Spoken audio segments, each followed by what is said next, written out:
Vamos agora conversar sobre outros instrumentos de Deus no seu propósito de salvação. E esse talvez deixe você até pensativo sobre as maneiras como Deus trabalha. Muitas vezes nós pensamos que Deus ele está preso a um tipo ou a uma forma de trabalhar. Mas quando nós olhamos na Bíblia, logo no livro de Gênesis até o livro do Apocalipse, nós encontramos Deus trabalhando de maneiras nada ortodoxas, ou seja, nada padrão. Muitas vezes Deus gosta de pensar e agir fora da caixa, como diz o ditado popular, né? Pense fora da caixa. Ou seja, pensar de uma forma diferente, agir de uma forma diferente. E Deus, ele não está preso às regras que muitas vezes nós imaginamos que ele está. Deus, ele trabalha de muitas formas e de todas as formas. Nunca se esqueça disso. Agora, é claro que Deus trabalha de todas as formas tendo um objetivo primário, que é a sua e a minha salvação, e a de todos os outros seres humanos deste planeta Terra. Deus não quer que ninguém se perca. Para umas pessoas, ele usa um instrumento como um livro, como uma música, como um sermão, como como uma palestra, ou Deus utiliza um problema, Deus utiliza uma enfermidade. Ele pode usar vários mecanismos. E para outras pessoas, às vezes é necessário um impacto maior, um impacto grande, para que a pessoa possa perceber que existe um Deus maior do que ele mesmo, do que essas pessoas mesmo imaginam. Existem aqueles que até olham esses grandes movimentos de Deus e ainda assim não atribuem a ele o controle, o louvor ou a glória de todas as coisas. Agora, vamos ler o texto para que você saiba de que instrumentos eu estou falando? Olha só.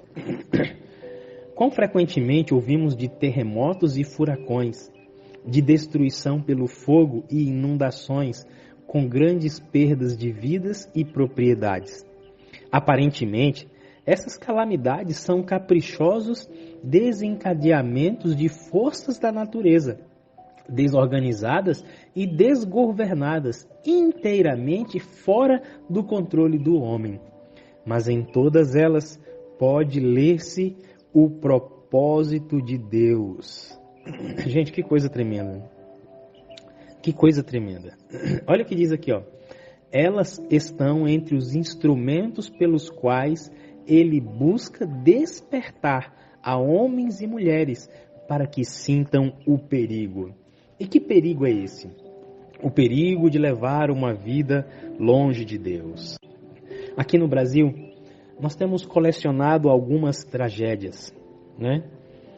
Aquela barragem lá em Brumadinho, nós temos aí aquele desmoronamento no Capitólio, nós temos enchentes, deslizamentos no Rio de Janeiro, em outros locais. Na Bahia tivemos alguns anos atrás uma situação como essa. E não apenas aqui no Brasil, mas quando nós olhamos no mundo, nós vamos perceber que em todos os momentos parece que em algum lugar do mundo está acontecendo alguma tragédia pelas forças da natureza. E eu sei que quando nós olhamos todo aquele resultado, todo aquele estrago, como por exemplo de um tornado que passa no corredor dos tornados nos Estados Unidos, ou de um tsunami, aquele de proporções gigantescas que atingiu a Indonésia. Então a gente fica pensando assim, nossa, mas como que Deus pode agir através de uma calamidade dessa? Eu confesso a você que isso muitas vezes está além da minha compreensão. E talvez esteja porque a gente não enxerga os porquês de Deus. Nós não conseguimos ver tudo aquilo que está entrelaçado em um acontecimento de proporções gigantescas da natureza, como esses que nós citamos. Mas Deus utiliza desses mecanismos para despertar homens e mulheres de que o fim está próximo. para despertar que a própria natureza obedece o comando do seu Criador. A natureza geme a uma expectativa do surgimento de Deus. Então, não tem como a natureza, que foi criada pelo próprio Deus nos 6 dias da criação de Gênesis, capítulo 1 e 2, não tem como ela não ser um mecanismo de salvação, não ser um instrumento de salvação. Deus está no controle, não apenas da natureza, mas Deus está no controle da história. Veja, que coisa tremenda, né?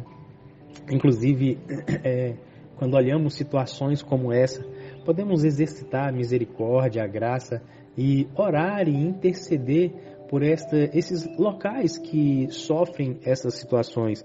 Agora, não apenas interceder, mas interceder de uma forma que o propósito de Deus seja despertado no coração das pessoas que estão envolvidas diretamente com estas tragédias ou estas manifestações desses instrumentos da natureza.